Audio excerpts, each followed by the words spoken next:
Who is this actually good for, who should skip it, and is it worth the price for normal everyday buyers? If you've ever stood in a kitchen trying to decide whether to add a dedicated drink station or just keep a couple of bottles on the countertop, you're probably already feeling that hesitation. You might be wondering if a 24-inch beverage center will actually make a difference in your daily routine or if it's just another piece of furniture that ends up gathering dust. Link is in the description if you want to check the product details on Amazon, and in the next few minutes I'm going to walk through the real-world setup, the everyday usability, and the hidden trade-offs that most spec sheets don't mention, so you can decide if the Summit 24-inch beverage center is the right fit for you. First off, let's talk about where this unit lives in a typical home. The 24-inch width is designed to slip into a kitchen island, a pantry nook, or a small bar area without demanding a full wall. That size is actually a sweet spot for many suburban kitchens where you have a bit of countertop real estate but not enough for a full-size fridge.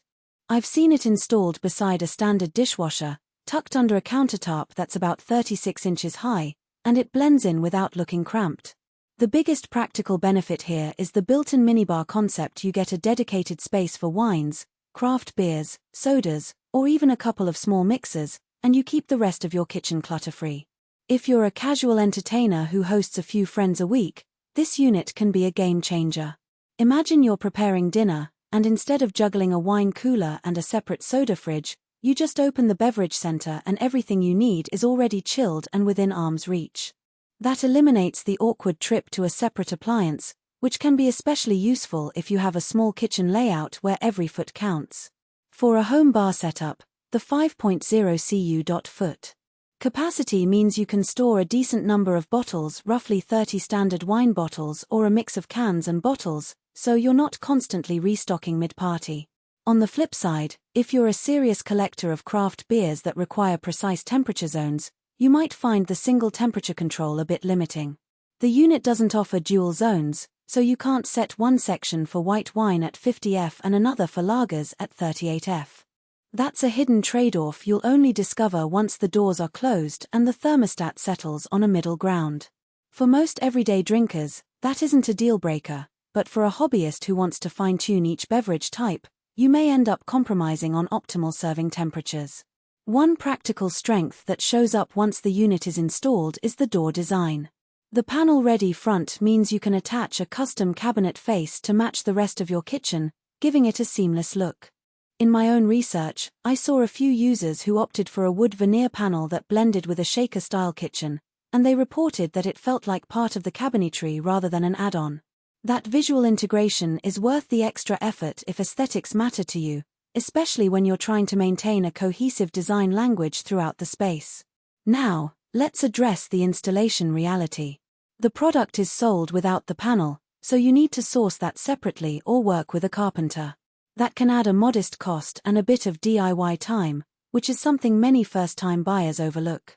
If you're comfortable with basic cabinet work, the process is straightforward. The unit slides into the cutout, you secure it to the surrounding cabinets, and then you attach the panel with screws. However, if you're not handy, you might need to hire a professional, and that could push the overall price upward by a few $100s. It's a hidden expense that can affect the perceived value. Speaking of price, the Summit 24-inch beverage center sits in the mid-range bracket for built-in drink stations. You're not paying premium brand markup, but you're also not at the bargain end where you might get a lower quality interior. The value comes from the combination of size, capacity, and the panel-ready flexibility. If you compare it to a standalone mini-fridge with comparable internal volume, you'll notice the beverage center's door seal feels tighter, and the cooling seems a shade more consistent, likely due to its built-in design that integrates with your kitchen's airflow. That consistency translates into fewer temperature fluctuations, which matters if you're storing drinks that are sensitive to warm spots. Who should walk away from this product? If you live in a studio apartment with no extra cabinetry to house a 24-inch unit, you're probably better off with a compact countertop cooler that doesn't require a cutout. Also, if your primary use case is storing large bottles like 750 ml wine magnums or oversized soda bottles, you'll quickly discover the interior dimensions are tuned for standard bottle sizes.